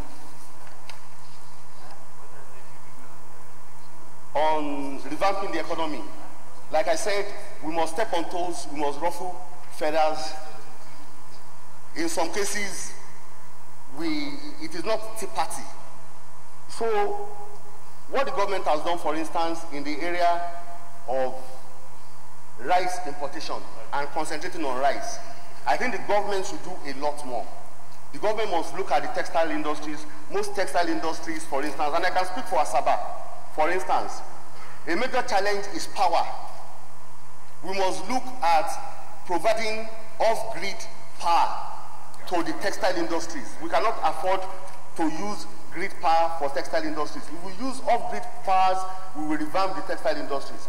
That is when we will be justified to ban importation of textiles. Then we cannot just be banning importation of rice, importation of textiles. It has been shown that we must man our borders very well. Whilst we ban importation of rice in Nigeria, importation of rice will increase. So we start to round up, please. Mr. President, sir. So I'm of the view that we must start looking into oil palm, cassava, and these other, and deliberately look into means of doing this. I cannot just talk about education and health. This will increase our rating in the Human Development Index. And we must look at health from the perspective of not just building primary healthcare centers. The state should bother about primary healthcare centers. We should bother instead about tertiary education. A lot of our good hands are abroad, Mr. President.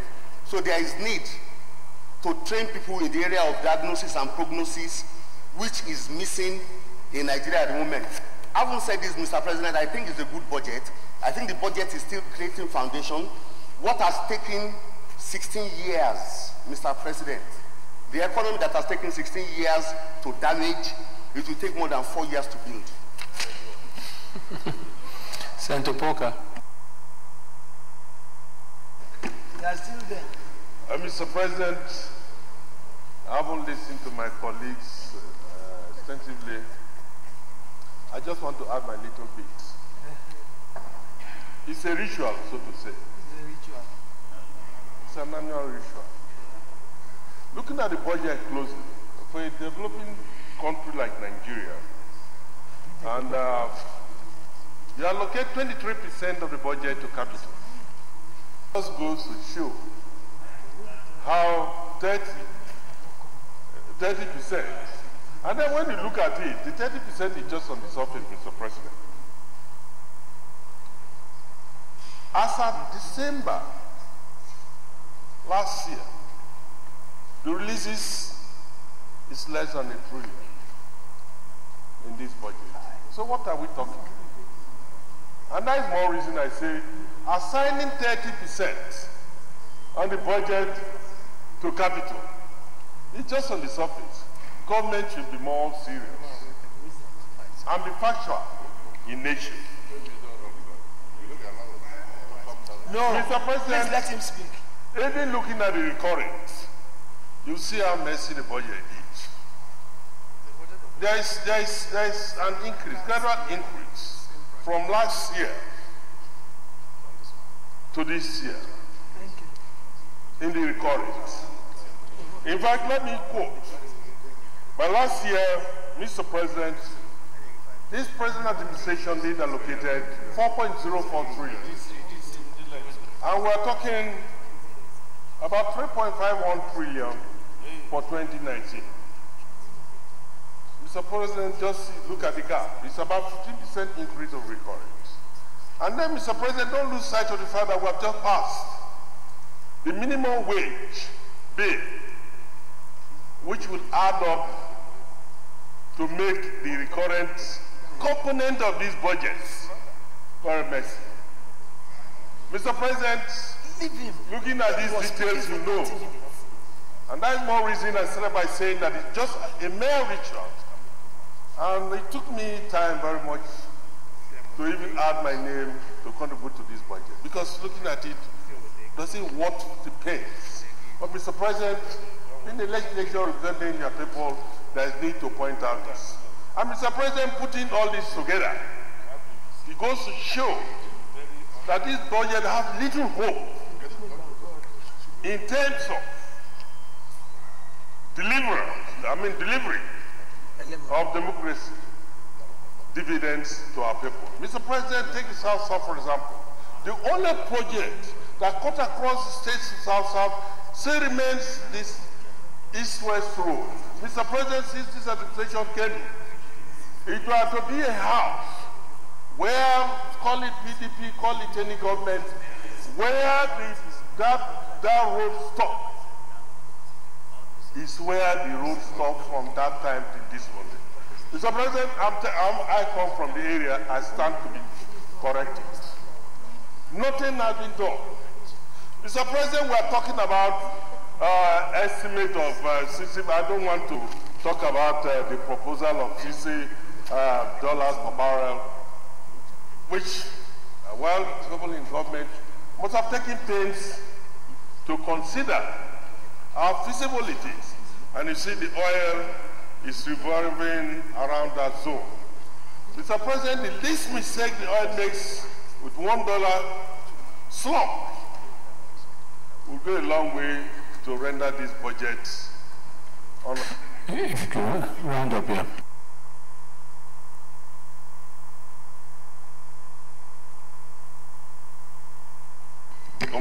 I think you are adding to you are adding to. Mr. President, the 2.3 barrel a day, yes, it's ambitious, but me and you know that this country has not achieved that. So why do we deceive ourselves? Because it will go to affect the revenue.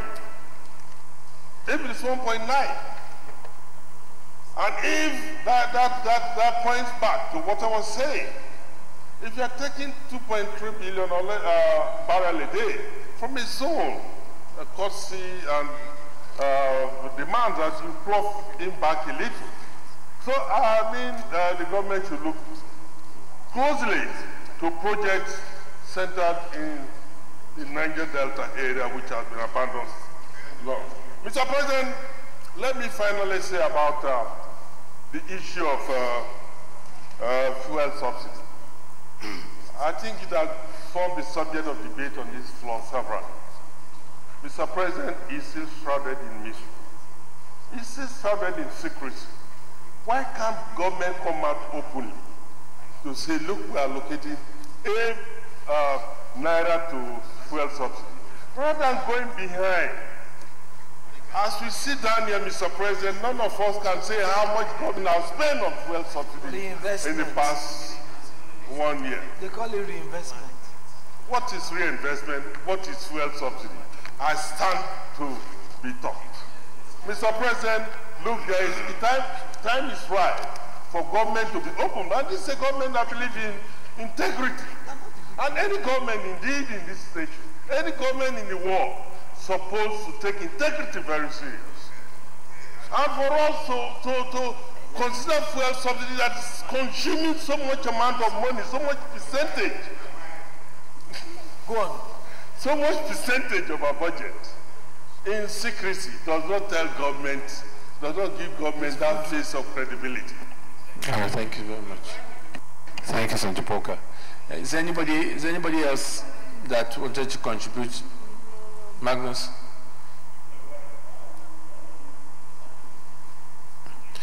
All right, let me on this note, thank all our colleagues who have contributed to the debate on the principles of the 2019 appropriation bill.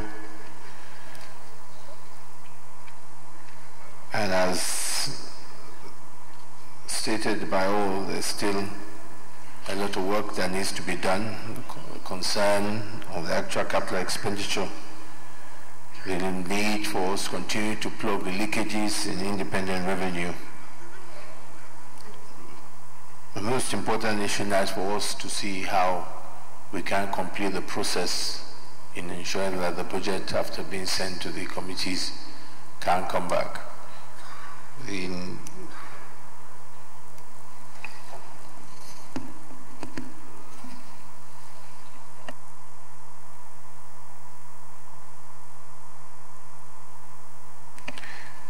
Leader of the Senate.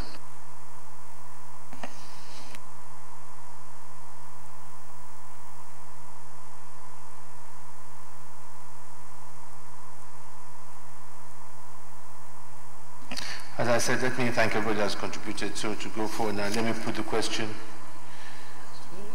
The motion that this bill will be read the second time. Those in favor say aye. Those against say nay. The ayes have it. The bill is now referred to, okay, yes, Clerk of Senate.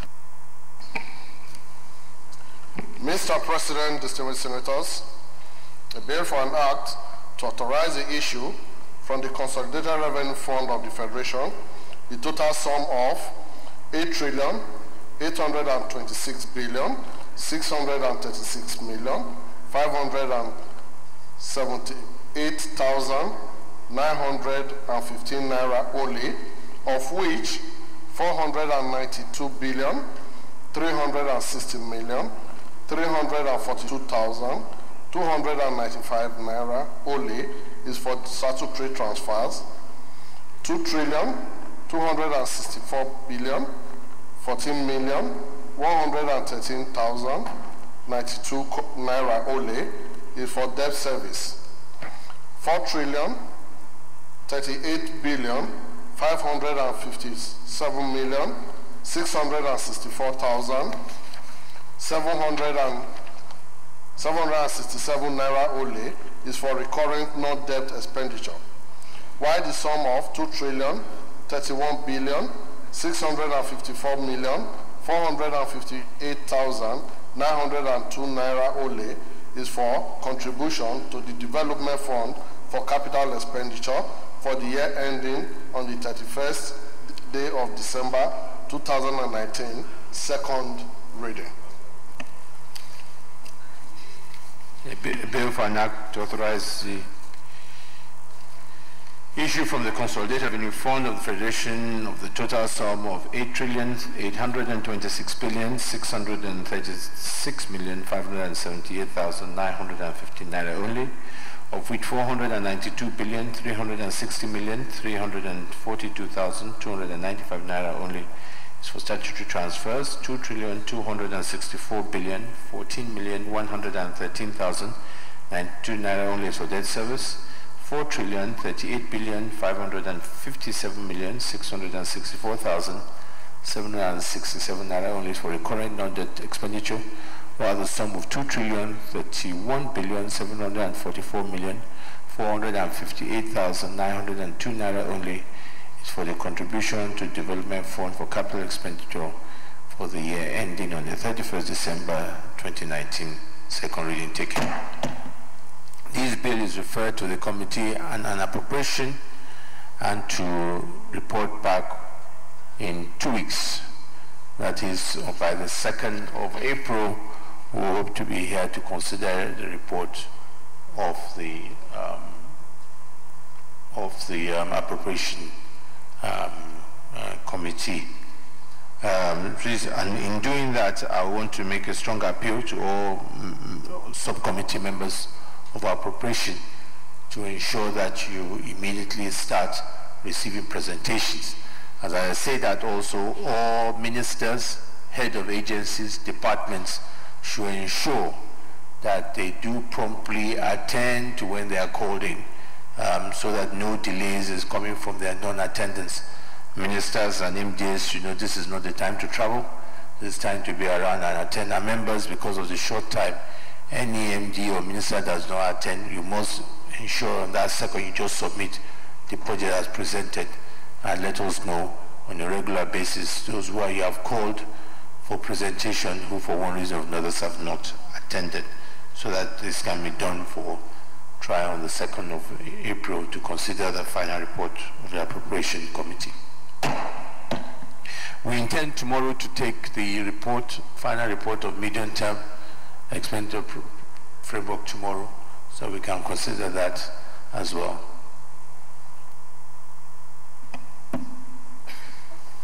Leader of the Senate. Mr. President, very distinguished colleagues, having successfully completed all the items on the order paper for today, I move that the Senate do adjourn till tomorrow, the 20th day of March 2019 at 10 a.m. prompt. Mr. President, distinguished colleagues, I second the motion that the Senate do adjourn till tomorrow at 10 a.m. I so second. Distinguished colleagues, those in favor of the motion say aye.